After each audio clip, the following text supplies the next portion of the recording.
Dear students, let's do third long answer type question of the chapter from the diary of Anne Frank.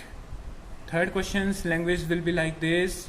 Who was Mr. Cassing? Mr. Cassing कौन थे? Why did he punish Anne Frank? वो Anne Frank को क्यों punish करते थे? How did Anne Frank stop him from punishing further?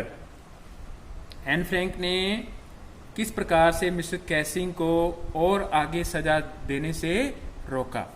Anne Frank was a 13 years old school going girl. Anne Frank एक 13 साल की स्कूल जाने वाली लड़की थी. She wanted a lot of self respect for her self. क्या आ रहा है? एन फ्रैंक के लिए आ रहा है वो खुद के लिए बहुत ज्यादा सेल्फ रिस्पेक्ट, आत्म सम्मान चाहती थी. सेल्फ रिस्पेक्ट का मतलब खुद का सम्मान चाहती थी वो. She talked a lot in her class. वो क्लास में बहुत ज्यादा बोलती थी. टॉक्ड का मतलब क्या होता है? बहुत ज्यादा बातें करना. Mister Keesing was her mathematics teacher. Mister Keesing उसके मैथ के टीचर थे. He neither liked this subject nor her teacher as he was an old person, old fashion person.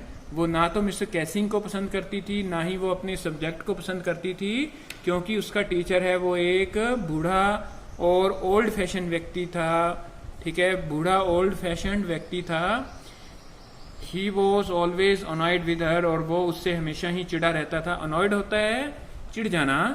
So he gave her an extra homework for talking too much in the class.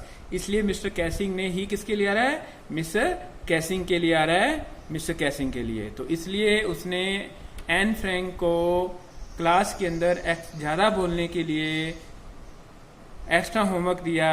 The topic was to write an essay on the topic a chatterbox. और ये topic जो दिया गया उसके तहत, जो extra homework दिया गया उसके तहत उसको एक ऐसे लिख के लाना था और टॉपिक का नाम था a chatter box.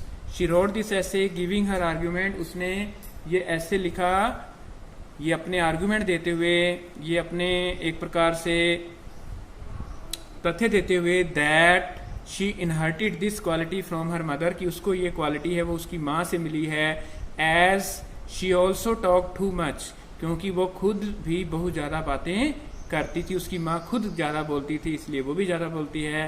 Eight this mister Keesing gave her another topic. इस पर मिस्टर कैसिंग ने उसको एक दूसरा टॉपिक दे दिया, एन इनकॉरिजिबल चैटर बॉक्स. ठीक है, कि उसको एक इनकॉरिजिबल चैटर बॉक्स के ऊपर बोलना था, जो कि वास्तव में एक प्रकार से ना रुकने वाली, ज्यादा बातें करने वाली मशीन है वो होती है. Incorrigible chatterbox. Now she wrote a full poem about a male swan and a mother duck. अब उसने क्या है कि on the third time the topic was quack quack said mistress chatterbox. अब है वो तीसरी बार उसको जो टॉपिक दिया गया वो ये था कि quack quack said mistress chatterbox. Quack होता है एक प्रकार से किसी भी जो डक होती है उसका जो छोटा ऑफस्प्रिंग होता है, छोटा चूजा होता है, उसकी आवाज को क्वैक क्वैक बोलते हैं. यानी कि बतखें हैं वो क्वैक क्वैक करती रहती हैं सारा दिन, उसके ऊपर लिखना था.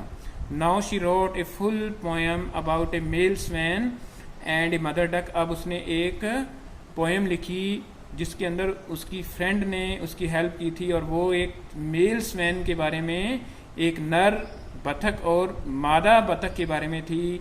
हु किल्ड देयर डकलिंग्स, जिन्होंने अपने चूजों को मार डाला. As they also quack too much, क्योंकि वो बहुत ज्यादा क्वैक क्वैक करते रहते थे, कहीं कहीं करते रहते थे. Fortunately mister Keesing did not take the joke otherwise. और भाग्यवंश कि मिस्टर कैसिंग ने ये जोक है वो खुद के ऊपर नहीं लिया, उसको दूसरे तरीके से नहीं लिया. After this both had no problem from each other. दोनों को इसके बाद कोई भी समस्या नहीं थी. And mister Keesing read the poem in other classes also. और मिस्टर कैसिंग ने ये पोएम है वो दूसरी क्लासेस के अंदर भी पढ़ के सुनाई, एडिंग हिज ओन कमेंट. ठीक है, as he like this poem too much, क्योंकि उसको ये पोएम बहुत पसंद थी, इसलिए उसने दूसरी क्लासों में भी ये पोएम है वो सुनाई और अपने कमेंट भी ऐड किए. तो इस प्रकार से ये जो दोनों की जो इलविल है वो दूर हो जाती है और दोनों हैं वो एक दूसरे के बाद दूसरे को लाइक करने शुरू कर देते हैं. तो student, this is the third long answer type question. You have to write this question in your notebook, fair notebook, and learn it also. With this your chapter is over. In the next video I will start your new topic. Till then, bye bye. Thanks a lot for listening me. Have a nice day. Watching. Drop a like. Leave a comment. And don't forget to subscribe.